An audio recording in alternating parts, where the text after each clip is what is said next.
of Appeal grants leave to INEC to reconfigure Vegas as INEC postpones governorship election.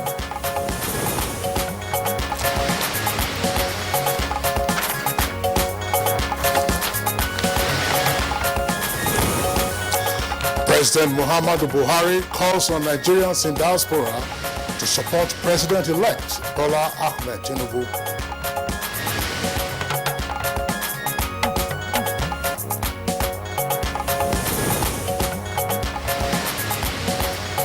Construction work on River Benue at Ibi, Taraba State stalled due to funding.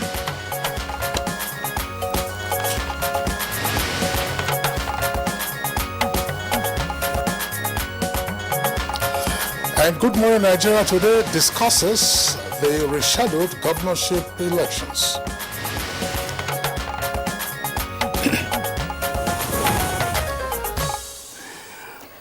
Instead of 11th of March scheduled for the governorship election in Nigeria, the second phase of the 2023 general elections will now come up on the 18th of March 2023, with governorship election holding in 28 states and state houses of assembly elections in all the 36 states of the federation. In other words, the political parties are fielding candidates for 28 governorship seats and over 990 state house of assembly constituencies in the 36 states of the federation, with the exception of the federal capital territory. So, governorship elections will not be holding on Saturday, the March of 11th, in states such as Anambra, Bayelsa, Edo, Ekiti, Imo, Kogi, Osun, and Ondo, as opposed to the offices of governors of those states usually are held off-cycle and not part of the general elections. Well, similar to the presidential election, governors and the new lawmakers are to be elected by majority of votes. 25% of votes in at least 2/3 of state local government areas confers a winning status on the governorship candidates with majority votes. However, if no candidate passes this threshold, a second round will be held between the top candidate and the next candidate to have received a plurality of votes in the highest number of local government areas. Now, about 9 days to the second phase of the general elections, INEC had given assurance that all eligible voters would, of course, be given the opportunity to cast their votes on the 11th of March. But as it has turned out, the elections have now been shifted by 1 week, and the reason they gave is that the decision by the Court of Appeal enabling them to reconfigure the beavers came rather too late in the day for them to have reconfigured all of the beavers machines that were used in over 176,000 polling units on the 25th of February. With this bimodal voter accreditation system, which remains a tool for voter accreditation and result management, it would be recalled that INEC needed to reconfigure the beavers, as already mentioned, used for the presidential and National Assembly elections, and redeploy them for the March 11th state elections, which has now been shifted to the 18th of this month. Well, as it were, there are a number of issues that will come up quite clearly with regard to the rescheduling of the elections, because there are a number of matters that were dealt with well over a year ago, including the many discussions that were had in the passage of the Electoral Act 2022, ultimately, because there were concerns about timelines that needed to be given. INEC, of course, has the powers to fix the elections, and notice for the elections were fixed 1 year ahead of time. And so why has it turned out now that with the first round of elections on the 25th of February, we're having, as it were, a logjam, necessitating, again, the rescheduling of the elections. And this is becoming a recurring decimal. We had it in 2011. The elections were a few days on when, of course, in some states, when we were told to halt. In 2015, elections were postponed by 6 weeks. And then, of course, in 2019, we also saw that the elections were postponed by 1 week. Now we've had the first round of voting. And for the next set, we are told that the 7-day delay, of course, now will be inevitable. So what are the issues around the governorship elections, regardless, that we'll have to deal with so that at the end of the day, we have an exercise that is much smoother and, of course, more reassuring than what went on, many would say, on the 25th of February. Henry? Yes, I agree totally with you. That should be the focus now because, extending timelines as regards election, it's a norm, if like you said, nowadays. And, of course, I was surprised that the presidential election actually held as scheduled. Everybody waited till midnight on the 24th, waiting to hear of a postponement of the election, and it didn't come. So, that's just come now. Well, I'm sure a lot of Nigerians are now, comfortable that, yes, they're still in Nigeria where elections are shifted. And the focus actually should be having a smooth election, not shifting, and then having the same challenges we had on the 25th of February. So that would be a nightmare. Yeah, isn't it? I mean, let's be realistic. So, but again, these are issues that we'll be talking about in our conversation segment on Good Morning Nigeria today, on which note we'd like to welcome you to the program. My name is Kingsley Osadolo. Thank you for being with us. And I'm Mian Ray-John. We have our complimentary segments on the program this morning. But first, let's start with the news highlights with Olajide Bello. Good morning, Olajide. Hello, Yuri and Kingsley. Good morning, Nigeria. And here is the news. President Muhammadu Buhari is back in the country after a 5-day official visit to the state of Qatar. State House correspondent Damun Sambo reports that the president arrived in Mahmoud Musa Yar'Adua Airport, Katsina, at about 5 o'clock Wednesday afternoon. He was received on arrival by Governor Aminu Bello Masari and other senior officials of the Katsina state government. While in Qatar, the president participated in the UN conference on least developed countries, where he made a strong case for urgent assistance towards unlocking their potentials and socio-economic resilience. He also held high-level talks with a number of world leaders and solicited for enhanced collaboration and cooperation in the relationship between their countries and Nigeria. Beyond his tenure, President Buhari, who proceeded to Daura by helicopter, was received by the Emir of Daura, Umar Farouk Umar, and other prominent personalities of the ancient town. President Muhammadu Buhari has called on Nigerians in diaspora to support President-elect Bola Ahmed Tinubu as he takes over the reins of government for sustainable development of the country. This was at a town hall meeting with select group of the Nigerian community in the state of Qatar on the margins of the UN conference on least developed countries in Doha. Qatar is proud of what Nigerians here are doing. There's no field we're not excelling. But here's the thing, how does it translate to your home country? We have some of them that want to build capacity, particularly in the medical field, some of them in the food and beverage business, some of them in the oil and gas business, and we continue to ensure that they are part of the progress and development of their country back home. The Court of Appeal sitting in Abuja has granted Independent National Electoral Commission the leave to reconfigure bimodal voter accreditation system beavers for the governorship and House of Assembly elections. The three-man panel of justices led by Justice Joseph Ike gave the other in Abuja while ruling on one of the applications of Peter Obi and the Labour Party.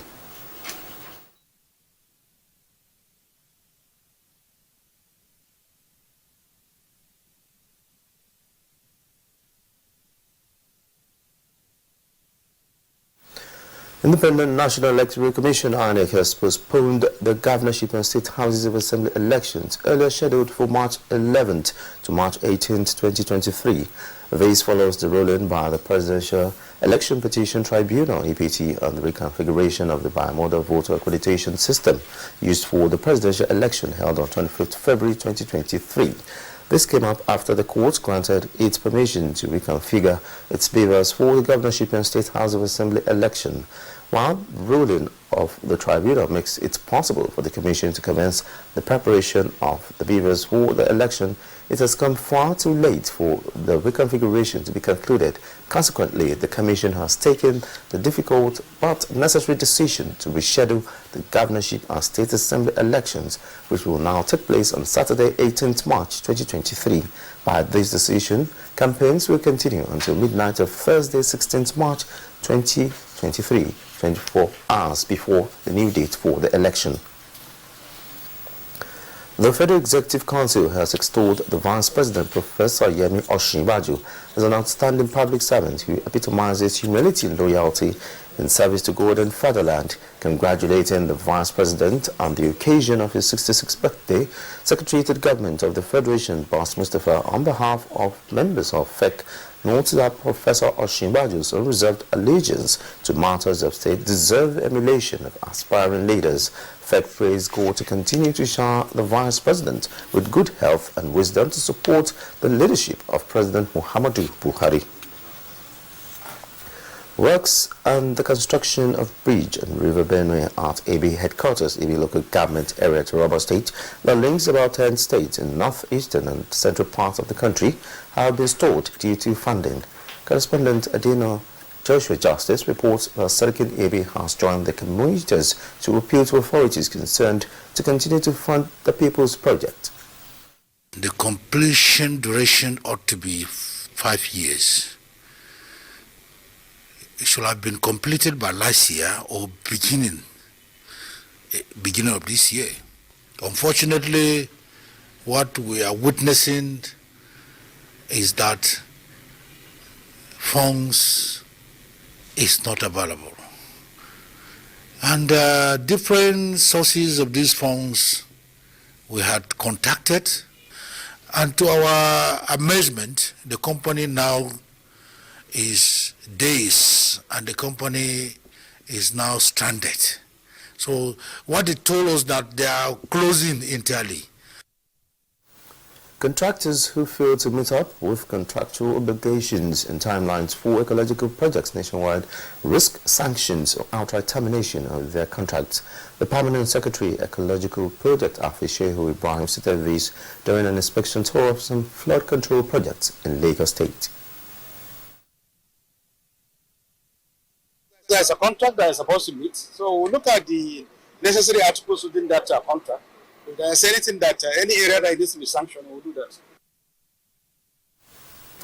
And that's the news for now. Good morning, Nigeria continues with Henry and Kingsley after this break. Do stay with us. Now let's join Kunle Adiyeye for business news. Part of the agenda and strategy of the Nigerian Export Promotion Council (NAPC) is to develop Nigeria's non-oil exports, enhance inclusiveness and participation of all. Consequently, the NAPC has empowered many exporters towards building up entrepreneurs and export of non-oil commodities. Breaking barriers, enhancing inclusiveness and creating opportunities for women in non-oil export reflects the Council's commitment to supporting women-led businesses to build strong and sustainable export businesses with products and services that can compete globally. The Council is also developing exporters mentorship program to enable entrepreneurs navigate the exports terrain as the NAPC looks to break barriers and stop product rejection in global and regional markets. And to the details of Wednesday's tradings on the floor of the exchange.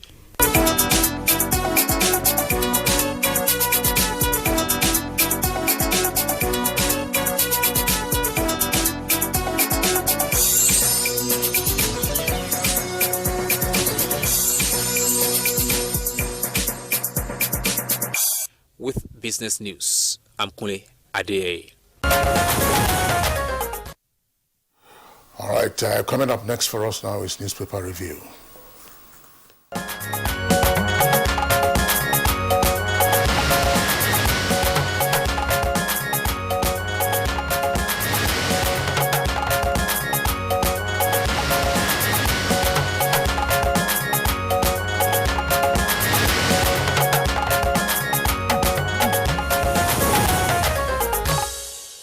Our newspaper reviewer, Chukwudi Okoli-Ubaja, is right here with us this morning. Good morning to you. Good morning, Eri. How are you doing? Very well. And Good morning, Kingsley. Chukwudi Atomica, good morning. No, that's Messi, not me.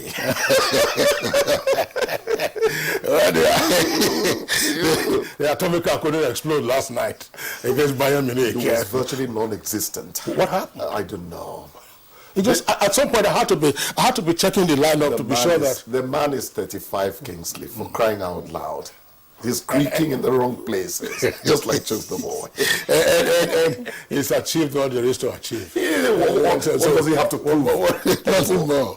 But he still there was something to prove with about PSG. Yeah, about Paris Saint-Germain. Too elusive. They just that's huge investments that they make, and at the end of the day, we don't have a good return. So that's that, and that's why you have to respect big clubs like the big spenders. Not the big spender, big clubs. Arsenal, big clubs that are successful in European championships. You're probably talking about the men in white. I'm not probably talking about that. I'm referring to them.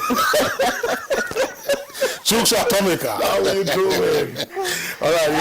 Anyways, I may not have so much to say as regards football, but your comment about what is there to prove. I think every player has so much to prove to his or her fans every time he's on the pitch, no matter what he has achieved.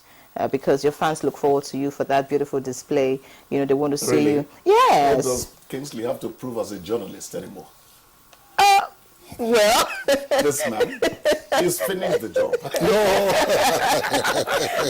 I don't think he has finished the job. Well, he needs to continue to prove to the younger generations that are coming up who are looking forward to him. Help continuity. Exactly. That's so true. He still has something to prove. That's true. To people like me that are children, when an elder is... Don't refer to me as an ancestor. I hope she practically called you a pa. No, in his place we call them a no one. So yes, let's quickly take a look at the papers. We have the Punch and the Blueprint quickly. So just looking at the headlines, of course, INEC shifts governorship assembly post by 1 week is the major headline in all the papers this morning, and the Punch has it just below the masthead. The Riders Commission says despite ruling, 176,000 machines cannot be reconfigured before Saturday. Election materials distribution disrupted in Delta, Oshun, Bayelsa, Cross Rivers, and others. Above the masthead, we have Naira Buhari can be prosecuted after May 29, says SAN. Details on page 7. You want to read that up. And we also have long fuel queues ground Abuja, neighboring states. Details on page 23. Just beside the masthead, we have National Assembly female membership drops as 11 lose re-election. Not a good one for women in politics. And just below the picture story, we have Oshibajo marks 66th birthday with Borno orphans. So these are the major stories in the front page of the Punch this morning. All right, so let's look at the blueprints. Of course, as already mentioned, the Governorship and National Assembly elections postponement also leads this morning on the front page of the blueprint. Just below the masthead, we have February 25 poll. Atiku's legal team faces Tinubu in battle of 32 SANs. And the rider, I'll recover my stolen mandate. That's coming from the ex-vice president. President-elect granted leave to inspect beavers. Just finally, from the front page this morning, we have Buhari Lawan, Tinubu Bello, others hail Oshibajo at 66. All right. Okay, we also have the New Telegraph, and we'll just take some headlines from the window page of the paper. Below the name flag, you have the following headlines. Final submission. Overturn $11 billion P&ID debt. Nigeria urges UK court. And of course, the headline for the lead story is the same on the shifts in the governorship and state assembly elections. But you have a number of interesting riders there. Two of them I would take. Army recovers 1,671 PVCs and ballot papers from Lagos apartment. DSS alerts of plan to cause mayhem post-election day. Now, the recovery took place at Olodi Apapa, which was also the scene of the fire incident that raised a spare parts market at Akere, and that's on Kirikiri Road, and where the 65-year-old security guard was shot to death according to the police, before the fire incident, suggesting very strongly that that probably was an arson attack. You see the photograph there on the front page of the New Telegraph. The governor of Lagos State, the chairman of the spare parts market, as well as other officials during the governor's visit to the scene of the fire incident that occurred, of course, overnight, and the losses run into hundreds of millions of naira. Atiku meets IBB behind closed doors in Mina, and gender barrier. African women and girls need digital skills to triumph, according to experts. Alleged fraud, how ex-CAS, that's Chief of Air Staff, Amosu, diverted 2 billion naira from Nigerian Air Force account. That's according to the EFCC at the resumed trial of the former Chief of Air Staff. House Leader Doguwa, not winner of last election. That's according to INEC. Pregnant woman, 4 others killed, over 50 abducted in Niger. Federal government recovered over 1 trillion naira looted assets in 8 years, according to SAGE. And 11 minutes daily exercise could prevent 1 in 10 early deaths, according to a study. Chukudi. Oh, thank you, Kingsley. Yeah, I don't want to forget this. The vice president is 66. I like that gentleman. So hip, hip, hooray, to him. Congratulations to him. The Telegraph is saying that INEC has shifted the gubernatorial and state assemblies polls to March the 18th, just like other papers are doing. The blueprint interprets this as coming from the delayed court ruling on beavers. That's actually what's responsible for, the shift to March 18. INEC is pleading for understanding. It source says the electoral body needs 4 days for reconfiguration of the electronic voting device. That meant that between yesterday and Saturday presented mission impossible, so to speak. They need more time to do the reconfiguration. Hence, the court gave them the time to, hence they decided to postpone to till March the 18th. Well, I hope we'll all take it in stride. The good thing is that there is assurance that the reconfiguration will not affect materials stored on beavers after the presidential and national assembly elections. The understanding is that INEC can store such information on its server back end for later retrieval. Now, what does this postponement portend? More campaign time, of course. Political parties now have until the midnight of March the 16th to get on the stump. I quickly go to one that is not likely to make Ere happy. National Assembly female membership drops as 11 women lose re-election. And you're virtually forced to drop, oh dear, why now? Affirmative action isn't going to find that funny. I was really falling in love with the fact that the membership of women in the National Assembly was beginning to rise. Fair is fair. Without women, you don't have a whole number. So I hope that they make a return and they actually start going great guns in terms of representation of people at the legislative house. The fire at that Lagos spare parts market is a bit intriguing. The police actually confirmed that the security guard took a bullet. That's right. That means it's suspicious. Arson might not be ruled out. Mm-hmm. Investigations have not revealed that. One was just thinking aloud. Yes.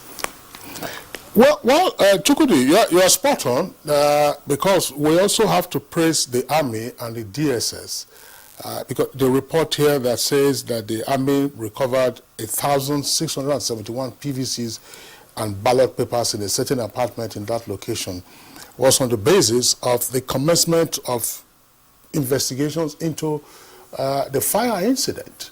And of course, following the tip-off, they then got to know that there was an apartment, where some persons were. I think a couple of them were picked up. It is reported that the apparent ringleader has bolted. But I'm sure they will be hot on his heels to bring him. What were they doing with over 1,600 PVCs? They said some of the PVCs, of course, dated to 2011. They were still valid, obviously, because if we are part of the CVR, that is Continuous Voter Registration Exercise, those PVCs were still valid. What were they going to do with them? And more importantly, to find out. Yes, the state governor, as we see in the photograph there on the front page, already visited the site. The Labour Party candidate for the governorship election, Roosevelt, has also visited the location and made a donation of 15 million. But what is critical is as follows. I should believe that we have the capacity, either in the Federal Fire Service or in the firefighting departments around the country. We should have the capacity to investigate fire incidents and say, what is the likely cause? Where did this start from? You know, we just say fire. You know, fire has started. If it was an electrical spark, let it be identified. If it was a power surge, let it be identified. If it was arson, there are experts who can always identify that. And I'll give you an example. You know, sometimes in the very dry periods, usually in California and elsewhere around the United States, fire incidents break out. And some of these fires can rage for days on end, if not weeks. We have also seen that in Europe, in Portugal, and in Spain. Now, in California, I recall one year, I think it was in 2007 or so, where, of course, the fires were raging in some parts around the mountainous parts of California. And elsewhere, it started. And then there were the experts who were called in, who now used the charred remains of the wire mesh to ascertain whether the fire started from inside within the enclosure or from outside. That's it. And they got it. And eventually, of course, not just for CCTVs, through forensic tracing. That's the word I've been waiting for you to drop. It was possible to, of course, ring out or ring-fence the likely culprits, and I think they picked up a couple of them.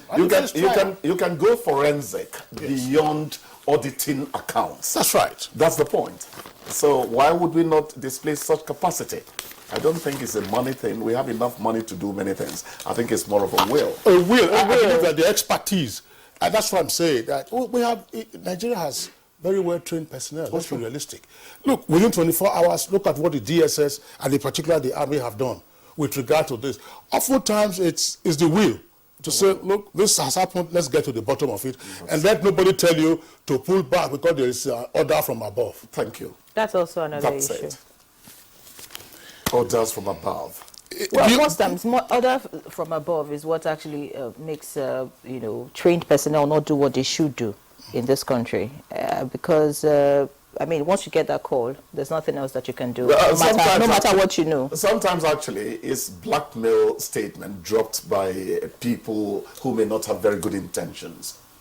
Yeah. Well, not sometimes. If your superior calls you to say, let's have that file, you say you want to hold on to the file, that's disobedience.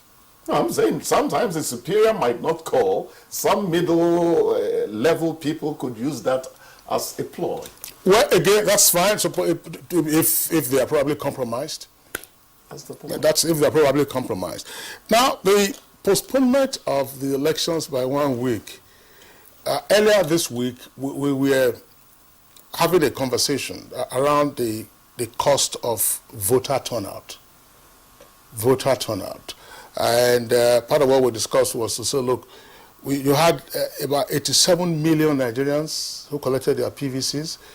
For the presidential and national assembly elections, we had a turnout of about 25 million. 25 million, about 25 million. Yes, 27%. Of registered voters. And INEC had, of course, by law and in terms of its arrangement, printed ballot papers, not for the 25 million that turned up, for the 87 million. 87 million. So you had a waste of over 60 million ballot papers and all the arrangements that they had made and so on and so forth. So that's part of the call we're discussing. Today, you have seen now, officially announced last night that the governorship elections have been shifted by 1 day. There are persons who left their various places of current businesses. Schools shut. God bless you. I'm coming to that. To say, let's go home and let me go and cast my vote, max 2 weeks and back. So now it will be 3 weeks. And if Jumaye was right yesterday, we hear taxi drivers, went to vote. So with the extension, does it mean that the queues are going to stay till March the 19th, maybe? Absolutely. And if you recall, we had our own contribution here to the directive for schools to close, to stop all academic activities.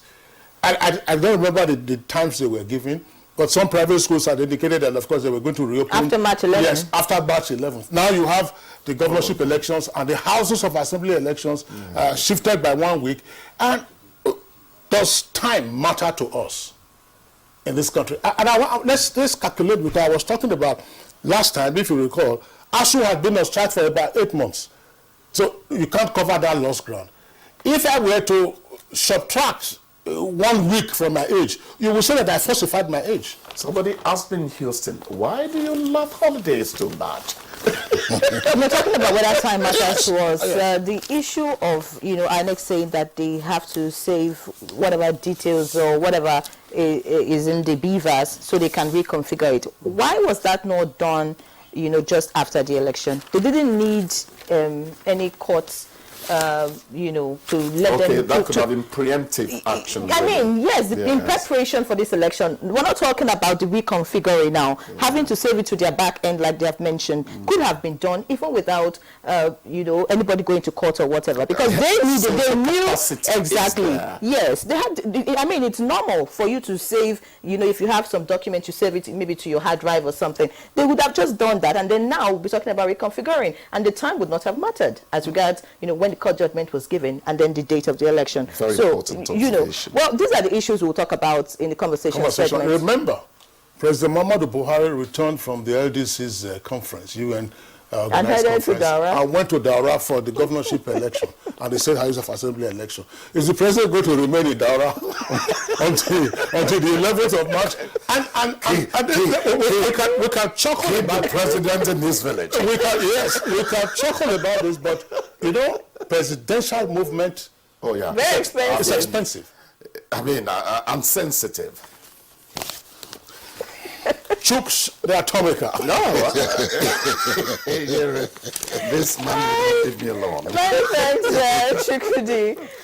Very interesting conversation on the newspaper segment. So we'll leave it at that point. So get into the conversation proper, which is actually on the postponement of the governorship and state houses of assembly elections just after this break. Please stay with us. All right, as a prompt for our conversation segment, which is on the rescheduled governorship election, let's take this background report put together by Oyeyemi Ajayi. The first leg of the much anticipated 2023 general elections, which is the presidential and national assembly elections, has come and gone. Though with much reactions from different quarters, the focus has now been shifted to the second leg. Though the Independent National Electoral Commission (INEC) has postponed the governorship and state houses of assembly elections, earlier scheduled for March 11th to March 18th, 2023, following the ruling by the Presidential Election Petition Tribunal on the reconfiguration of the bimodal voter accreditation system (BVAS) used for the presidential election held on the 25th February 2023.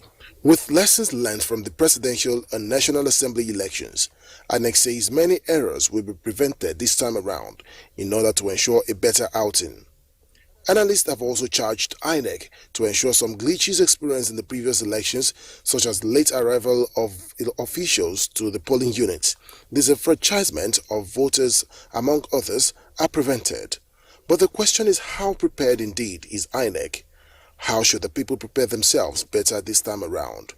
Guests already seated will be answering these questions and more shortly. That paper.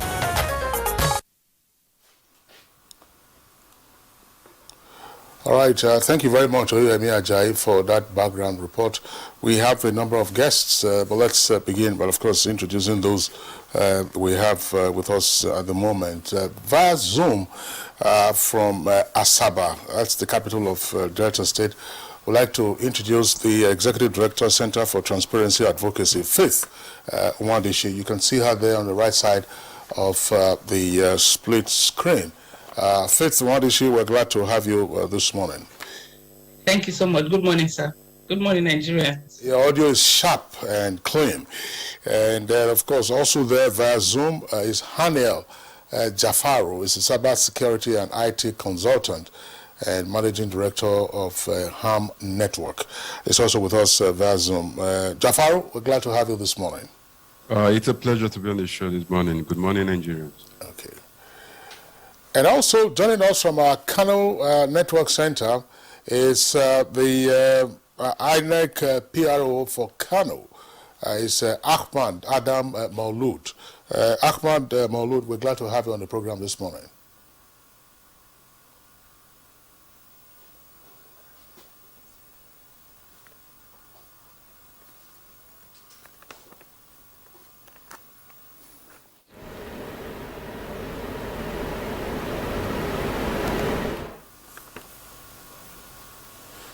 All right, I'm sure that would get that connection right so that we can speak with the INEC PRO in Kano State, who is right there in our Kano studio.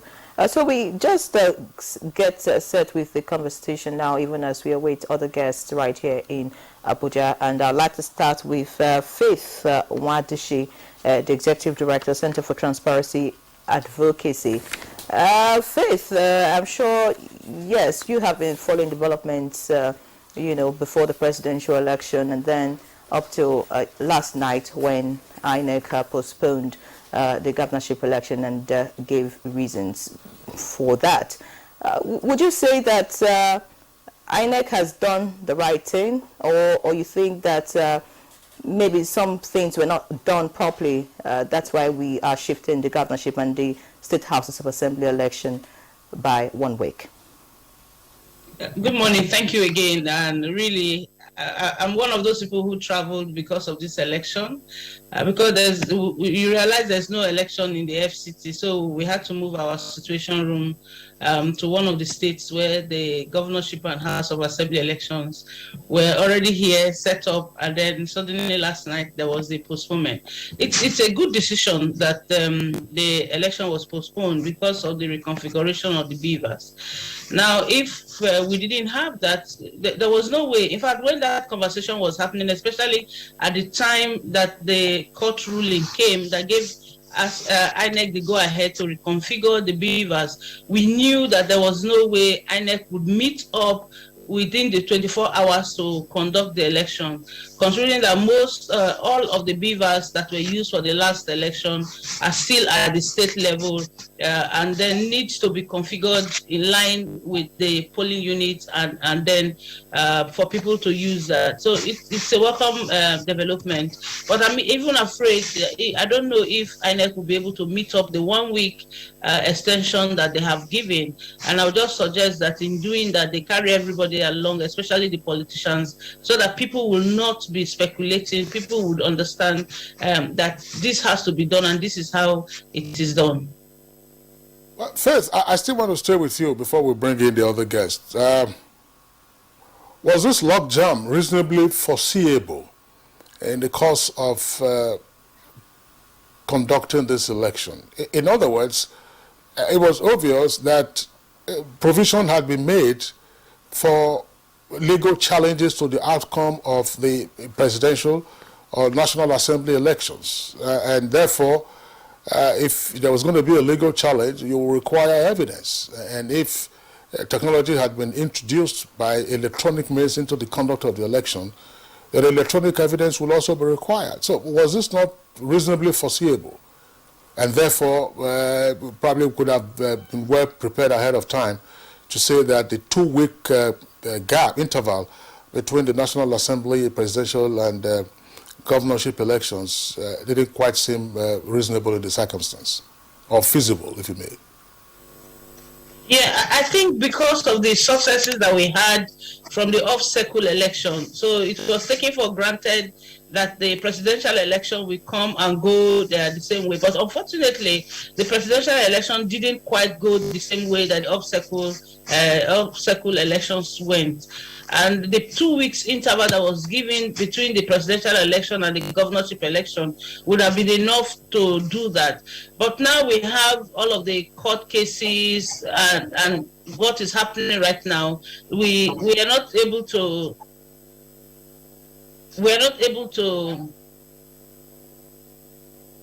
Can you hear me, please? Perhaps because of the way the beavers performed at the off-cycle elections, it wasn't envisaged that there would be this problem of the beavers not uploading results during the presidential election, and then the court cases dragging into a few hours. 2 days to the next election. So this has also thrown up another issue around, troubleshooting, to understand what will happen, especially within our electoral landscape and environment. Anything can happen if arrangements were made for the press release that was given by INEC yesterday, that they have over 176,000 BVASs, that it meant that they would have made provision for the presidential election and then for the governorship election, so that as soon as presidential election ends, until all litigation ends, they would continue with that particular one, and then it wouldn't have affected the governorship election. But again, when you think about it, the hardware of putting together all of that means you now have 176,000 devices multiplied by 2, and in some polling units, they had more than one BVAS. So we're not looking at that number. Where will they keep it and all that? So the whole thing is that we need to now go back to our drawing table and look at how to address this issue of having an election and giving it time for all of the litigation to happen, so that it does not affect the next election that comes immediately after that. All right, many thanks, Faith. I'll quickly go to Haniel now. You are an IT consultant, and I'm sure you understand how the beavers works, or how machines like this would probably work. Because in my thinking, of course, even like Faith mentioned, talking about the court judgment dragging a few hours to the election, I think that if you want to use a machine for another purpose and you have some documents in it from a previous, election, you think about saving it, whether there's a court case or not. Of course, you'd naturally just want to save, and that could have been done before the court judgment, and then now we're just talking about reconfiguring. Talking about reconfiguring, we understand that the beavers have the details of the registered voters, or if you like, those who collected their PVCs in different polling units. That is not likely going to change. What will probably change now would be just the details of the election that held on the 25th of February. That's maybe the result, those that were accredited, and all of that. So I'm thinking about using a computer, for example, and then you want to wipe out a certain information. I think that would take a few seconds to do that. Yes, we agree that 176,000 beavers are concerned in this case. But looking at this election of this magnitude and the number of registered voters, shouldn't INEC have been prepared, to be able to do this within a few hours and then still go ahead with the governorship election? Haniel, please tell us what exactly you think is going on at the moment. Okay, so it's not as easy as it looks, because reconfiguring in the word reconfiguring is will require them having to reset the system, thereby ensuring that all the catch that are on the beavers are no longer there. Because when one goes to accredit, that accredited details resides in the catch of the beavers machine. So It's if they are reconfiguring, it now means that they will have to clear the cache, and thereby ensuring that you don't, when you go to accredit during the governorship election, you are not captured as someone that have already voted because the cache has not been cleared or the system has not been reconfigured. So they would need that. They would need the time to be able to do that. Few hours is not enough because of the numbers of devices, but beyond that, you made mention of copying the files and copying all the necessary information to a backup server. It's not, while copying is maybe the word that generally is known and can be used. There's what in digital forensic, there's what's called archiving, or what's called what we understand by a digitally sound copy, which means you can't interfere with that copy.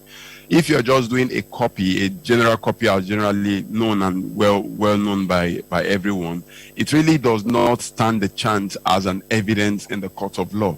The court has what it recognized as a pathway or a strategy or a way at which digital evidence must be copied or must be replicated for it to be acceptable in the court of law.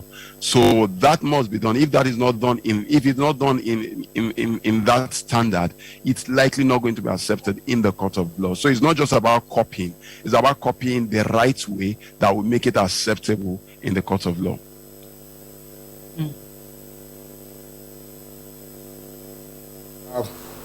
It isn't necessarily the case that all BVAS machines that were deployed for the over 176,000 polling units on the 25th of February will be reconfigured in one location. And therefore, if the locations are dispersed, of course, you require the experts and their expertise to help with this reconfiguration. NEC is given around about 4 or 5 days to enable it to reconfigure this. And the same question I asked Faith earlier is one that I want to pose, to say, could it have been reasonably foreseen that on the basis of a challenge to the outcome of the elections, there might be delay in reconfiguring the BVAS machines, and therefore the BVAS machines might not be readily available within the 2-week interval between the national elections and then the state elections? Okay, if we had followed the case of the Osun election, majorly the angle of controversy was the report from the BVAS, and that largely means they would have just gone to the BVAS and generate a report, and that was the area of focus. So I believe INEC in this case, we are also looking at that possibility that is going to be the area of focus. So it would have been easier for them to just go to the BVAS and generate a report, print the report, give a certified true copy to whatsoever party that decides to go to court. But in this case, it's not so, because of the challenge of non-transmission of the results. So there's already a distrust between even the party and INEC. And as a result, they are now going beyond just the report itself and the BVAS. They want to understand the system. They want to understand the structure. They want to understand the architecture behind the whole transmission. They want to know why it failed and all that. And these are the reasons why they are not just requesting for the BVAS report. They are not just requesting for the BVAS machine. They also want to go in to know what exactly how the architecture is. And these are not things I believe INEC envisaged. What they envisaged was just largely as it had happened in the Osun election. So I would say that they did not prepare for this kind of litigations. All right, many thanks, Haniel. I think you've hit the nail on the head by saying that INEC was not prepared for this situation. Maybe that's why we are at the point that we are at this moment. We have joining us now Yabagi Yusuf Sani, the IPAC National Chairman, right here in our Abuja studio, and I would like to find out from him. First, you're welcome to Good Morning Nigeria. I'd like to find out from him. You just heard Haniel, talking about INEC not being prepared, looking at what has happened, and then the postponement of this election, talking about the governorship and the state House of Assembly election. Would you say it's the fault of INEC not being prepared ahead, or would you say that it's just the circumstance that we have found ourselves? Well, good morning, Nigerians. I believe that this is something that you can say is typical of Nigerians, and especially when you talk about government agencies.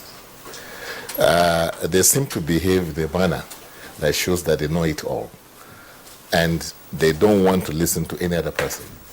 There's that kind of suspicion between government agencies and any other person who is not within that confine, and that's why we're where we are today. You know,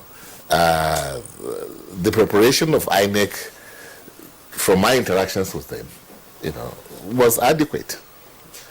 But like the gentleman that just finished talking now was saying, the other aspect of really interrogating the system that you're embarking upon and engaging in such a big exercise that has a lot of implications, political, social, economic, you know, to the nation itself. I think there's a lot, you know, to be seen, you know, as far as that preparation is concerned. Because, you know, the constitution of this country, in fact, if you look at it critically, there was a fundamental breach of the constitution, even the introduction of that beavers.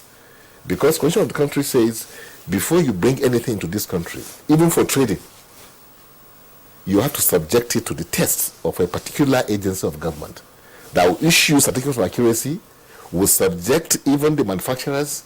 They will test the prototype of that equipment, will carry out what they call pre-inspection, you know, they will carry out. All these things were not done. People were saying, why don't you have a third party to also come and investigate, analyze, and see the efficiency of this system, you know. And if you look at the experience, like that of Oshu, other states outstanding elections that we had, okay, those ones were told everything went well, and from what we saw, everything went well. The results are still there. You can see they were able to upload the results. Agreed that those were states elections, not national elections, nationwide, you know, kind of application of the system. So what stopped INEC from carrying out a test before the D-Day, that is before 25th February? That's one aspect of it. That although I heard that there were some mock accreditation exercise. Yes. But were there mock transmission of results and viewing? You know, if it worked that time, then what happened? Why didn't it work on the 25th of February? And why was it a selective manufacturing of the beavers, of the transmission? Selective in the sense that you had the data on the Senate elections, on the House of Assembly elections, House of Reps. House of Reps elections, you know, no issues. They made all over the place. There were no issues except other human errors, you know, and environmental errors. But that did not stop the transmission of the results from, you know, the polling unit as the law provides, you know, for. So why is it the presidential when the architecture of the figures and the character of the figures is 1, 2, 3, 4, 5, it's up to 9, isn't it? That's what you have in whether it is senatorial or it's House of Reps or it's presidential. Is it nomenclature that has now, you know, made that one not to go? So INEC has to really come out and tell Nigerians what actually happened. Because to say technical glitch, yes, but why did that glitch targeted only a particular, you know, results, not total, not any other one? So this is the question that must be answered. I intervened at the ICC because democracy was in danger at that point in time. if we didn't allow that process to continue, only God knows what will happen, because there are people waiting in the wings to throw up all sort of, solutions that definitely will just put this country in a much, terrible situation that we are in today. That may even truncate, this democracy we're talking about, because it will now be, what do we do? Roller coaster, where we land will be anyone's guess at that point in time. That's why we said continue and conclude it well, so that those who want to approach the court can now have something to go to court with, and the process will now be something that we are talking about. It's not something else, because if you didn't conclude the process, you will have nothing to. You can't do something on nothing. So that's why we're where we are today, and that's why we are still discussing the process itself. So, as the political parties, we are not happy. Believe me, we are not happy. We are not happy because the umpire did not meet its own standard. The standard set for itself, they didn't meet it, and there is no explanation yet. Even yesterday, when we had an engagement with the commission, I asked the chairman that, is this the work of hackers? Because there are many hackers, like there are mischievous ones, there are ethical ones, there are the ones that you can, ethical ones are the ones you as an organization will engage in. Subject to my system to some, test, some attack. The chairman says yes, they employed ethical hackers, so that they can be able to have, some confidence that yes, to a very large extent nobody can attack this, But I also ask, I say, were there anything like redundancy, factor system, communication system, meaning that when this fails, another one will just seamlessly, take over, because this country is too big, Issue of cost shouldn't come in, because this is bigger than cost issue. So redundancy, I don't think they had any redundancy in terms of communication. And you can't rely on such a public, network and think that everything will be okay. So the point we are making is that, was INEC prepared? Well, my interaction with them, like I said, showed that they were fiercely committed to delivering, on the mandate given to them. But what happened on the 25th, of February, I'm sure, I don't know yet until a full, investigation is carried out. And I will use this opportunity to call on Mr. President, to really set up a probe panel, judicial commission of inquiry or something that will give Nigerians confidence that we can go ahead, with this kind of system, because this is embarrassing to us as a nation, internationally, and even to ourselves. When we look at ourselves, we don't know how to even see to look at. When I was a chairman yesterday, I don't know how to look at it, because it's so embarrassing that you have spent so much money, so much time, so much energy, and everything that we had, we put in this. Mr. President said he gave them everything they needed. The law was amended to ensure that they were not short of funds. Everything that you needed to do was done. But on the day that it matters, there was an anticlimax. In the area that matters most, the international community is not so much concerned about senators or House of Reps or Nigerians for that matter. It is the presidential. So you couldn't have allowed yourself to fail willfully like that if really you knew what was happening. So my take is that INEC may not even be aware what happened. Because when somebody wants to hack your system, he doesn't need to talk to you. Well, if he talks to you, then he won't be able to hack it. It could be somebody even outside this country that could just sit somewhere and then for mischief, perhaps, or for a reason, that did this to us. I park Chairman Yabagi Yusuf Sani. Of course, you're an engineer, and your comments are appreciated. We'll come back to you in the course of the conversation, but we don't have any of the INEC officials from their headquarters with us on this conversation this morning to immediately respond, for instance, to your suggestion that INEC might not have been aware of what was happening. So if INEC was not aware of what was happening, then it means that INEC didn't conduct that election. There was not a full control of the conduct of the election, and that has very serious legal consequences. But your explanations are noted. You talked about a range of issues, and we do hope that we have the opportunity of interrogating those issues. Earlier, we tried to introduce the Kano State Public Relations Officer for INEC. Our engineers were trying to also sort out the audio. If the audio is good now, let's bring him in. It's Maulud. Maulud, can we try to get your audio? Can we try to hear you if it is clear? And if that is so, just give us an indication of the preparations that were in top gear for the Kano State governorship and assembly elections before this postponement.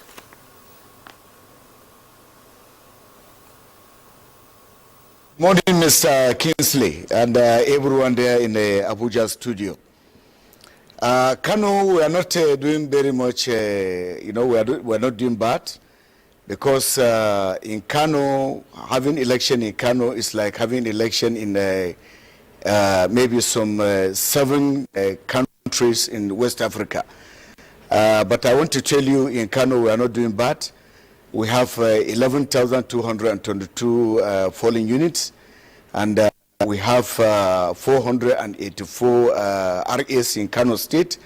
So having election in Kano State is just like having election in 7 countries in West Africa.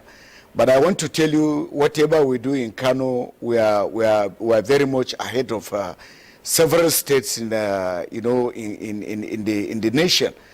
And even prior to this postponement of this election, even not because of the court issues around, I want to tell you, in Kano we are very much prepared, and we are ready to do the gubernatorial elections in Kano State. Maulud, I'll stay with you. Could you please explain to us, although you are a state PRO, just for Kano State, but I'm sure you should know exactly what is going on as regards the beavers. We hear that all the beavers machines were returned to the headquarters right here in Abuja, where they will be saved, to the back end server, and then the reconfiguring will take place. Is that true? Because I think that would also, lead to why this election was postponed, because if they are all here after the process of reconfiguring, they have to start transporting them back again to, different parts of the country. Is that what is going on at the moment as regards the beavers? That's one. Then two, as already asked, talking about saving the documents, or all that happened during the presidential and National Assembly elections, did INEC have to wait for the court judgment before going ahead with saving those information? Or because I think the court judgment was just about the reconfiguring, not about having it somewhere else, just in case something happens, to the original copy you have in your beavers. So did INEC have to wait till the court judgment last night before, all of that will be done? So just let us know exactly what is going on.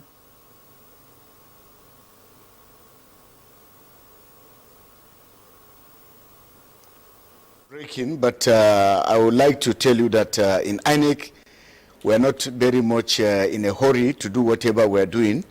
We have our legal team, and we have whatever we have, but we are not always in a hurry to do whatever we are doing. And we do with our guidelines and our electoral act, so that we cannot be able to do against the rules and regulation in conducting elections. But I want to tell you, we are not doing bad.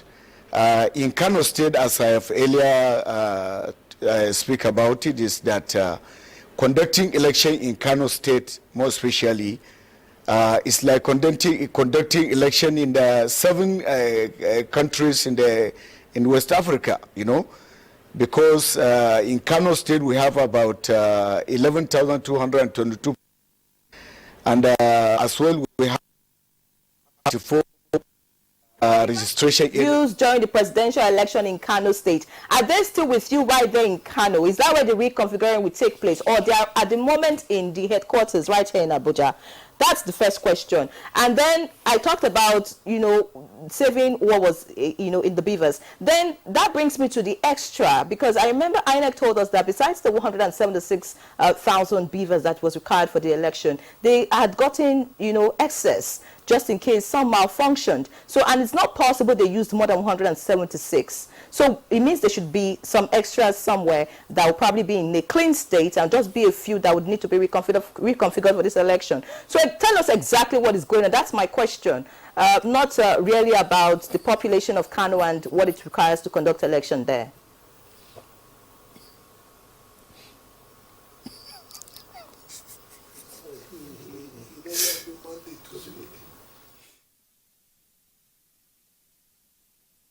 Regarding the beavers, yesterday as I was waiting for the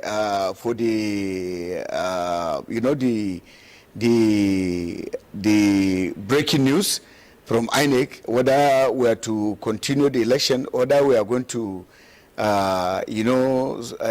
postpone the election, I saw a post by one of the media in Kano, which I immediately, talked to him that it's not true what he was saying. Most of people doesn't even understand the guidelines and the rules in INEC. He was, posting that the beavers are going to be configured in Abuja, then they will be back to state, which is not true. Every state are going to configure their beavers in their state, various state. And I want to tell you that we are very much ready when the postponement was being announced. In Kano, we are very much ready, and I want to tell you we are always ahead of many states in the whatever activities we are doing in the electoral process. Had it been the postponement was not been announced, and I want to tell you that in Kano we can be able to configure the beavers and we can be able to do the election as a schedule. So everywhere in the states, I believe we can be able to do that. You can remember that a month ago or earlier, before a month, all the beavers were available in most of the states, including my own in Kano State. So I think we are doing very much better in the conducting these elections, and we can be able to do it. But in terms of any legal action, we are not in a very hurry to do whatever we are going to do in in INEC. So we are waiting if there is any legal action or whatever. INEC is going to be abide by rules and regulation and whatever legal instructions is there. But we are not doing bad. Okay, Ahmad Maloud, thank you very much for your explanation. But one immediate takeaway, as you said, is that the beavers machines are being reconfigured, perhaps at the state level, now that the Independent National Electoral Commission at headquarters has received the leave of the Court of Appeal, which is serving as the election petition tribunal in the presidential election. So that's to be reconfigured at the state level. Because I was just wondering here, how do you transport 176,000 beavers machines to headquarters, and how many hands do you need to do that reconfiguration? So I think it was going to be an ordeal for anyone to do that. Maloud, thanks a lot. We'll return to you in the course of the conversation. Now, we also have with us in the studios another regular guest on Good Morning Nigeria. It's Dr. Matthew Omale, Head of Department of International Relations and Diplomacy at Bayes University here in the Federal Capital Territory. Dr. Omale, any surprises that INEC has added 7 days to the date of the conduct of the subnational elections? I would say that I saw it coming. I saw it coming. Where is your crystal ball? Last week, when the courts granted permission to the Labour Party and the PDP to inspect the electoral material, I saw that there are going to be challenges, especially if the inspection is going to be carried out. I became even more suspicious or more sure that the elections were not going to hold when INEC made a cross appeal that they want to be allowed to reconfigure the beavers. So everybody was waiting with a lot of everybody was waiting to see what the courts were going to rule eventually. But I know that I was not surprised with the ruling of the court, because INEC ideally should have made provision for 2 sets of beavers. They should have had beavers for the Presidential and National Assembly election. After that election, they keep those beavers aside, and then buy more beavers for the State Assembly and Governorship election. Now, I was so sure that they were going to postpone the elections because that provision was not made.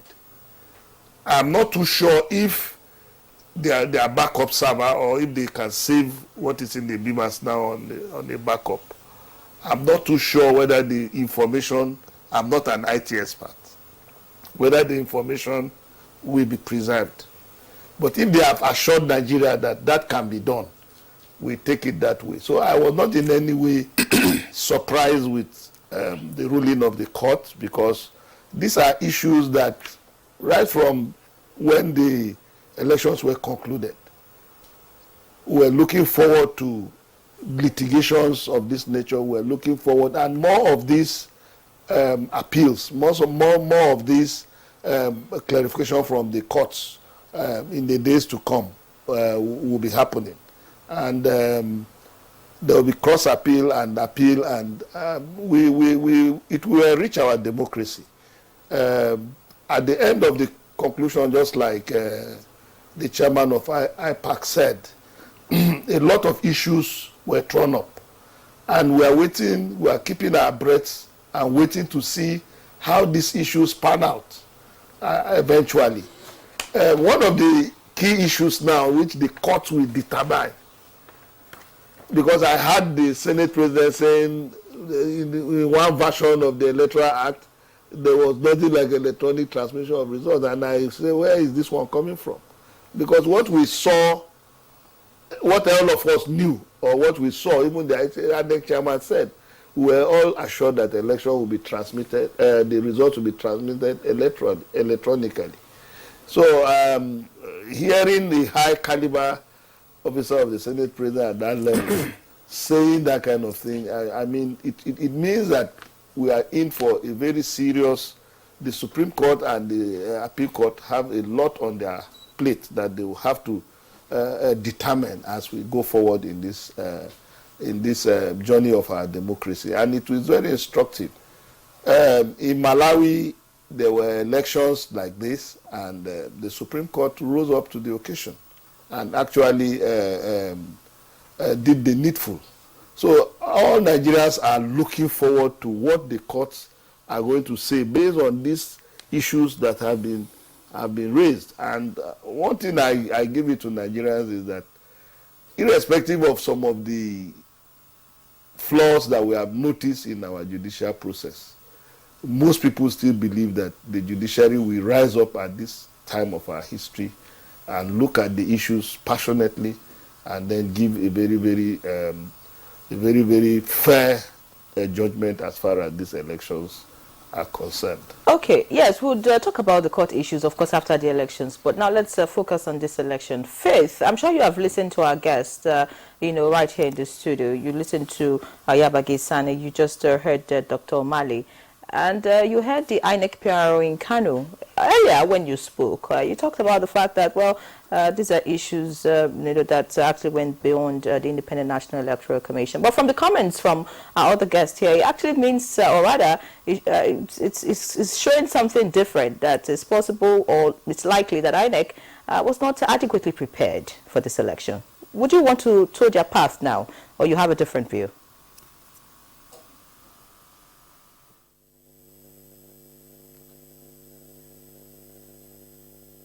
All right, looks like we're having issues connecting with Faith. So quickly just go to Haniel, if we have our signals clear with the IT consultant. Haniel, yes, you talked about the process being a very difficult one, how it will take some time, to reconfigure. But you heard it, INEC PRO in Kano, saying that all the machines are going to be reconfigured in the different states. And so that means for a state like Kano, despite the size of the population, they just have about 11,222 beavers to reconfigure, because that's the number of polling units in that state, like the PRO mentioned. So does this not now make it a lot easier? Because a lot of people thought, okay, everything was going to be done at one place, like my colleague mentioned, that would take a lot of time. And then you heard the PRO say that they were ready, or they were prepared for a March 11. So would you want to say that there are other things that we're not aware of that led to the postponement of this election, or you think it's just actually the beavers issue? So it's not, before now it was just more of like a reconfiguration. But now we're not just talking about reconfiguration, we're not talking about having to ensure that the data in the beavers is transferred to a backup server in a way that the court would still accept as digital evidence. So if INEC is prepared for reconfiguration, I have no doubt about that. But are they prepared to ensure that this data that is on the beavers is transferred to a backup server, and the data is digitally would be accepted in the court as a digital evidence, or digitally acceptable evidence in the line of forensics? So my concern has always been whether they are prepared to ensure that this data is backed up. Do they have because it should be a digital forensic expert that should be able to carry out this backup, because there are chain of custody for every electronic device that must be presented in the court of law. There must be a documented chain of custody, who's holding the device, who's reconfiguring the device, how the device was transmitted, how the data was copied, what's the name of the file and the server that the data was copied to. These are technical terms that the court would ask during investigation, or the legal practitioners will ask during investigation. And if these data are not available in the court of law, it can largely be ascertained, or it can largely be ascertained that this information or this evidence is not acceptable in the court of law. So my concern is not about the reconfiguration. They may have been prepared for the reconfiguration, but how about ensuring that the evidence that will be presented in the court of law is acceptable in the court of law? And also, as the chairman of IPAC rightly said, regarding the whole challenge of technical glitches, there are two ways, looking at it from an external standpoint and not someone that is in INEC. There are two ways that glitches would have happened. It is either technical glitches it is either a sabotage, which is an intentional act, or negligence. Either way, INEC is not exonerated. So be it a sabotage, which means someone inside has done it, or being it negligent, which means they did not do what they were supposed to do, INEC is not exempted from whatsoever challenge that we are passing through. And talking about hackers, it's largely difficult with the system I believe INEC had set up. It's largely difficult for hackers to be able to penetrate without the collaboration or alliance with an insider, which is a malicious insider. A hacker is not, INEC does not, they may need a hacker to test their system, but beyond, I don't know who and who they engage to ensure that happened. But it's not just about you getting a hacker. You need to have a cybersecurity analyst. You need to have a hacker. You need to have so many specialists in the cybersecurity industry that needs to be engaged in ensuring that the system is secured, which I believe they did not do, because if they had done that, we would have been where we are currently. Haniel, thank you very much for the insights that you are providing on the cyber end of this interaction, and what the IPAC chairman, of course, has also indicated as concerns for all stakeholders. But I still want to stay with you, and I'd like you to clarify a few things. Galaxy Backbone, which is a federal government agency, in connection with cyber matters, did say that there were some 200 attempts at attacking the INEC servers or INEC cyber system during the presidential elections on the 25th of February and perhaps subsequent. Now, if those were attempts, it means that perhaps those attempts failed. We don't know whether anyone slipped through the firewall that was created. But we also know from even the most advanced jurisdictions that there have been complaints about interference with their elections by external bodies. I mean, you hear the U.S. complain about some Russian interference or some North Korean interference. How is it possible for this interference against the backdrop of the sophistication in terms of their cyber security and cyber preparation and preparations for cyber warfare? How do you explain that? Okay, so the first thing we need to understand as regards the U.S., I think that was U.S. 2016 general election, the interference largely did not affect the election proper. The interference was largely on, they try as much as possible to ensure that they made information available to the public, thereby ensuring that the public are able to take decisions against specific candidates. It was not as though that they attacked their electoral college. There was no attack directly on the electoral college. There was no attack directly on whatsoever system that they are using to carry out their voting process. What actually happened was that they attacked the DNC servers, retrieving information from the DNC servers, which is the Democratic National Campaign servers, and they made those information available to the public domain, thereby ensuring that the public are prior to secretive information. Those secretive information now made the public to decide on who they will vote for. So the attack was not on the electoral college, and that's a completely different case from our own. In our case, if there was an attack, it is directly on the system that we're using in our electoral process. And if truly, as we are hearing that it didn't succeed, then there should be no cause for alarm. There will always be attempts. And we should understand that in the cybersecurity community, there are two categories of companies. We have companies that have been attacked, and we have companies that will be attacked. There is no room for companies that will not be attacked. So bearing this in mind, I believe INEC must have put in place necessary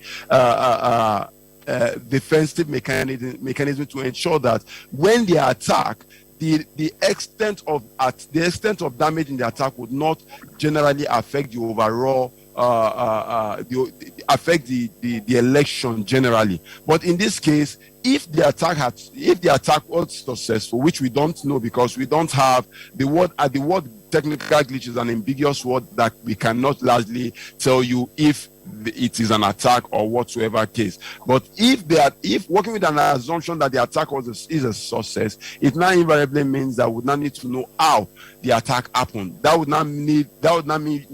means you would not need the role of incident responders or cybersecurity incident response team to go and check what exactly happened, how the attack was carried out, who engaged in the attack, where did it come from. These are the evidence that can be presented in the court of law that would make an informed decision for the court. But if this information are not available, it will be generally difficult to specifically say that an attack has influenced the election.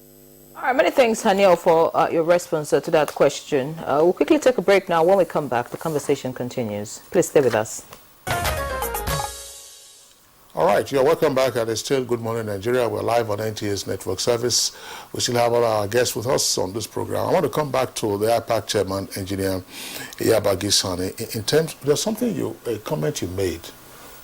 It seems to have been in passing, but it appears critical, in my opinion, to the way public agencies are run in Nigeria. It's sometimes there is an insular mentality, an unwillingness to accept ideas from others. You did say, to use your words, that those who are inside believe that they know it all, until the system suffers a meltdown and they will start looking for solutions outside. But in the lead up to this process, you also were saying, when we had you on Good Morning Nigeria, you were saying that the political parties were being carried along. So how do you reconcile these two approaches now, following the complaints that have arisen and the inevitable postponement of the subnational elections? Well, the process itself was well defined. If we are discussing having a meeting on what was planned, you will not but give INEC, a lot of credit for what they have done. The energy invested, the money invested, and the intellectual capacity shown on paper, which was what we were discussing that time. So we didn't have any doubt that they are going to deliver. Because when you meet them, there's that fierce commitment to what they want to do. And to the extent that some of us suffered. If you remember from the beginning, when INEC wanted to, the timetable they brought out, which specified a time limit for when parties should conduct their primaries, we said no. This is a social program. It's not a mechanistic thing. Allow some, allowances so that parties can make mistakes and correct them, so that going forward we'll have, something that all of us will be proud of. And unfortunately for us, they agreed to extend that time so parties were able to have primaries, in line with what they could accommodate or whatever. But after that, there was this kind of, air of, who are you? We know it all. Believe me, that's what happened. Because there were a number of times I met with the INEC and I told them, this timetable, it's okay. We're not saying it's not okay, but it can be sacrosanct. In the eyes of the law itself, the law which is power, the law is power. It's not your timetable or anything like that. The law gives people time, political parties time to do certain things. And you said no, you want to abridge the time given to the political parties. Most parties suffered, believe you me. And that's why what is happening today, I said, the INEC has to change their own mindset, the way they look at things. That this is about the people. It's not about systems, about what you have, but about the people, and the people matter. And in this particular case, political parties matter. When we say something, don't say, oh, they are politicians. I was listening to some of the comments they were making. They are politicians who are the problem. We are not the problems. We are the solution, actually, because without us, you can't do anything. So coming to where we are today, believe you me, like I said, I don't know how it's going to end, because we haven't had the last yet of even this postponement. Because even the Electoral Act, allows parties to challenge when INEC postpone elections. Section 24, subsection 4 and subsection 6. Section 4 gives power to INEC to postpone elections when there is emergency and things like that. But section 6 says you can challenge it.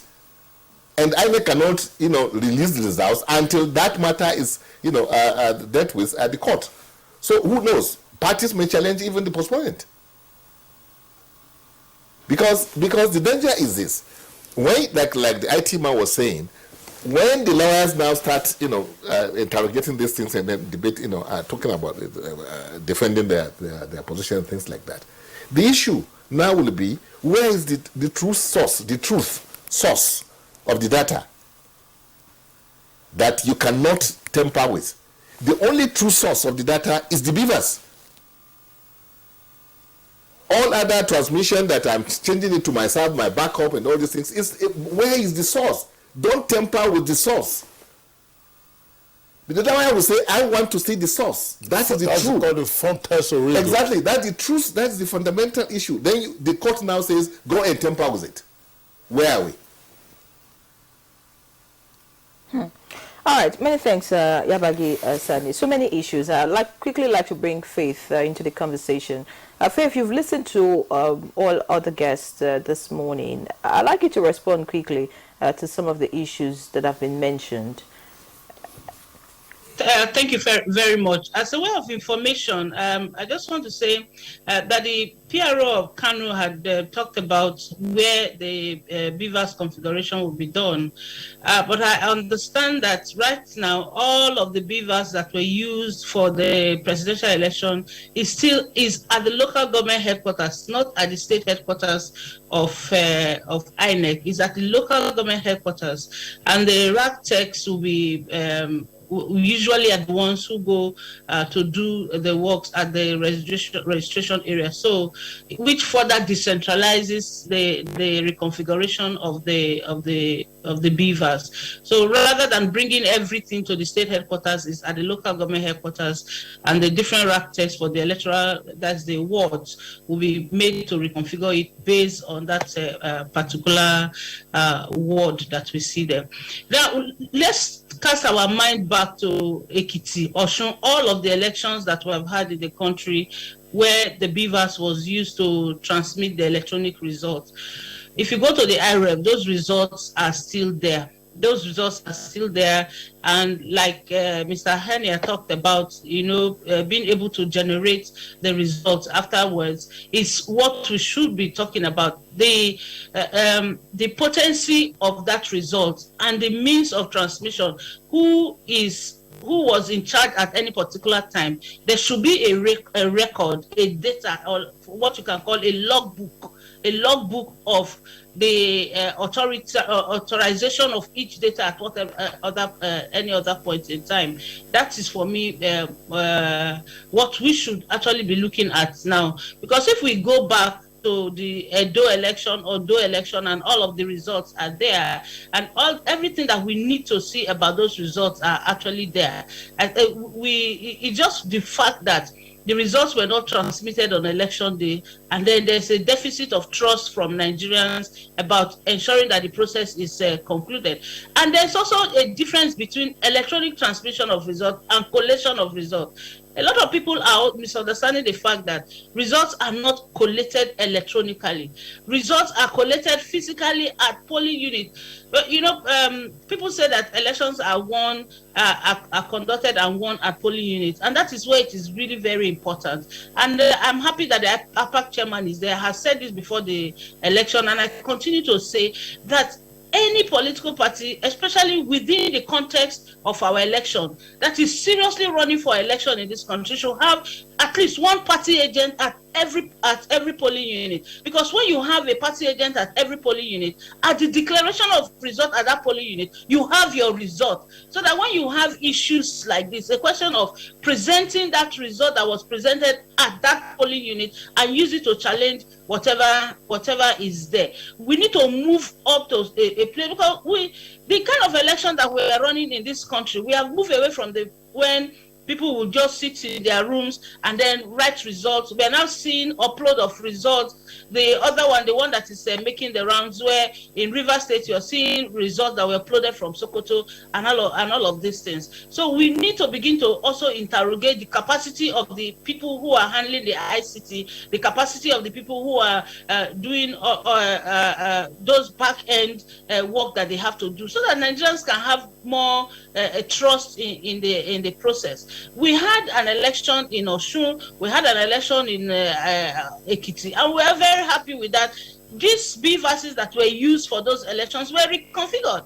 Even the Ekiti tribunal report that we had did not get the physical beavers. It was not the physical beavers that was used. It was the result that was uploaded, the reports that were saved, and all of that were used to determine if there was an overvoting or no overvoting at that election. So we need to look for a way to ensure that those who are given the responsibility of handling the ICT are right for the job. Everything that we need to do to protect the integrity of our election is very important, and then assuring Nigerians that going into the governorship and the House of Assembly elections next week, that the beavers will work at its utmost best. We want to see a repeat of what had happened in the off-season election. Results should be uploaded from the polling unit, and Nigerians will be able to monitor results from their homes from that IREV until we're able to reassure Nigerians and rebuild that trust on this system that we have put in place. Then we can go on forward. But we need the politicians to help support this process, so that whatever it is that we do for all of the stakeholders along the electoral value chain. I've always said that the political class have been the weakest link in the reforms that we have seen in the electoral value chain, and we need them, because at the end of the day, they are the ones who benefit from this process. We need them to reassure us that yes, this election that we're going into, there will be no violence, it will be peaceful, we have signed all of that, and that will help to protect the integrity of our electoral processes in the country.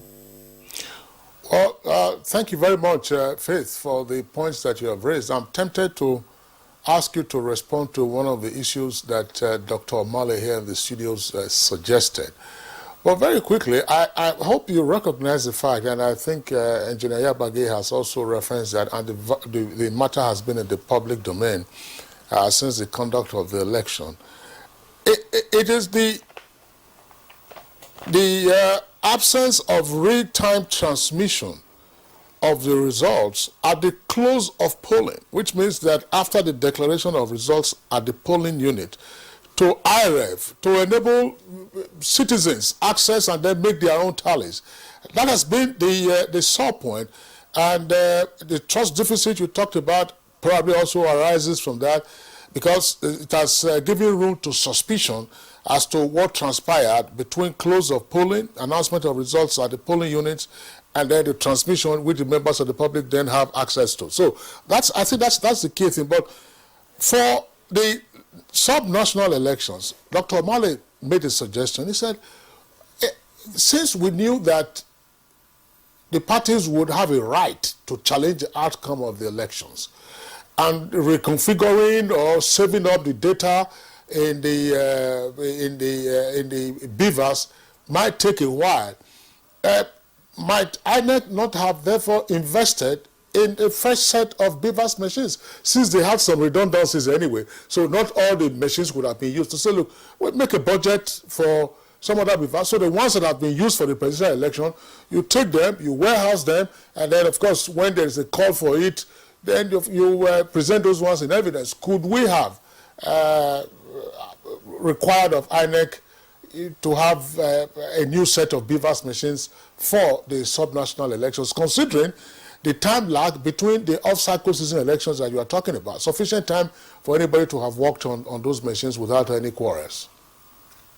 Yes, you know, quickly, in my opening remarks, when you asked me that question, I said perhaps INEC didn't foresee that this was going to happen, and if they had gone ahead to make investment in having a second set of beavers, so that while the court cases are going on and the people are looking at also inspecting that, it wouldn't have affected it. I quite agree. It was part of my earlier submission that this could have happened, you know, going forward. But I also raised the concern about storage. Where do you store all of these devices? If you have over 176,000 beavers, and you know that at some of the polling units you had more than one, so we're looking at close to about 190,000 beavers. You're keeping that for the presidential election. You still will need them for the governorship and House of Assembly election, even though governorship elections will be happening in only 28 states, but in all of the states you have the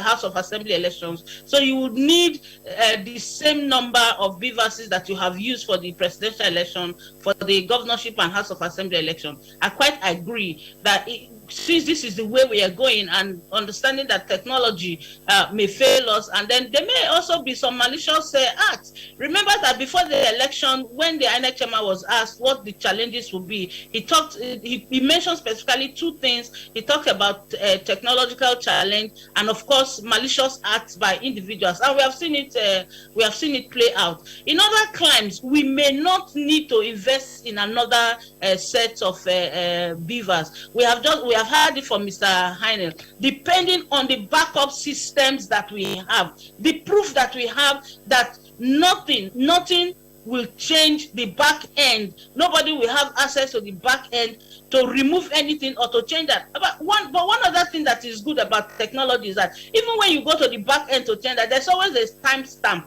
There is like a log. The system itself keeps a log on who came in at what time, at what location. So if you have that, the people that we have in the ICT department should be able to do a logbook on the interactions or engagement of that system at any point in time. And if the politicians that are going to court should have a technical person, an ICT person who understands these back-end conversations with the technical systems, so that they can have a full report on what happened at the back end. And if there was any glitch, if there was any time that it was tried to be hacked, definitely you will see that on the timeline of the logbook of whatever happened with that device.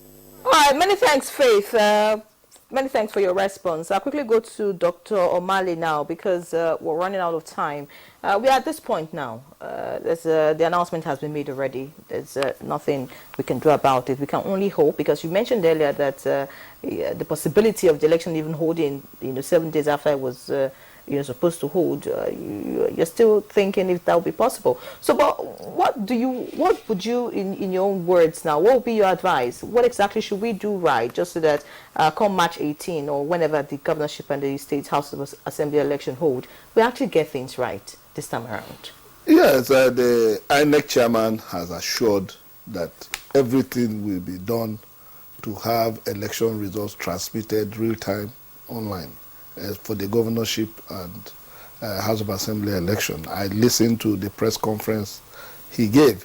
So, well, that is, we are now crying over spilled milk, because it's coming rather too late. Like Dr. Yabagi said, the key election here was the presidential election. And coming now to say that all the issues that surround the conduct of the presidential election will be resolved in the governorship and House of Assembly election, I think it's a little bit too late. One thing, when elections are postponed, one problem when elections are postponed, it put a lot of strain on the political class. People have prepared their budget for campaigns. So any postponement disarticulates the system. Don't forget that schools have been closed by the federal government. And now any extension now, you can imagine, you can't tell students to come back or shift a resumption date again because the elections are being shifted. So many of these decisions have a lot of implication on the economy of the country. And we must try as much as possible to have efficiency in our public service system. Because all this shows the inefficiency in our system, and we should try as much as possible to always avoid this type of cases. When we are planning anything, we should be able to think ahead. We should be able to envisage what problems are going to arise and how we can tackle those problems. We don't wait and then every time we keep on making makeshift arrangements as we are seeing now. All this should have been envisaged and factored into the planning for this election. Dr. Mallett, thank you very much. Engineer Yabagi, to get your closing thoughts on this, what are the expectations of the political parties now that the elections have been rescheduled? Well, first of all, I have to appeal to my colleagues, to bear with the system, because it's about our nation. It's not about, otherwise, if you are to look at what it means in terms of logistics, in terms of, I'm talking about cost, resources, and other things, believe you me, it's huge. But when you weigh it against national interest, perhaps, you could be able to accommodate and say, well, let's move on. Having said that, I think the time has come in this country that people must be held accountable. I mean, it's not enough to say you are giving authority. You must also be held accountable. Authority, power without accountability is crisis, and that's where we are today. There's the air of what would they do? Nothing will happen to me. So that has to change, and that's why I was calling on Mr. President to put in place a probe. I mean, at least let us know who did what. It's the taxpayers' money that was spent. Mm-hmm. It's a lot of hardship that is vested on Nigerians. Even that 1 week that was was postponement for just 1 week. It's like Dr. Omale says, if you want to calculate the economic losses that directly to that postponement, it's huge. So somebody must be held accountable. Then we can now say we have started really running our government in our nation, in the proper direction. All right. Thank you so much, Yabagi Yusuf Sani, IPAC National Chairman, for your thoughts and for joining us on the program this morning. We appreciate you.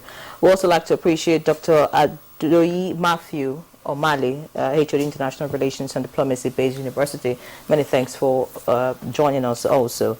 Also, we thank Faith Nwandushi, Executive Director, Center for Transparency Advocacy, who joined us via Zoom right there in Asaba. I just hope that you have all that you need to remain in Asaba for the next 1 week when the elections will hold, Faith. And yes, we also would like to appreciate Hania Jafar, the cybersecurity and IT consultant, who also joined us via Zoom. Many thanks. And also the PRO of INEC in Kano State, Ahmed Malud. Many thanks for joining us in our Kano studio. We appreciate every one of you. That's it for us on Good Morning Nigeria today. As always, we thank you for tuning in. Tomorrow is yet another day. Same time, 7 o'clock in the morning. Look after yourselves. I'm Kingsley Usadolo. And I'm Ian Ray John. Enjoy the rest of your day.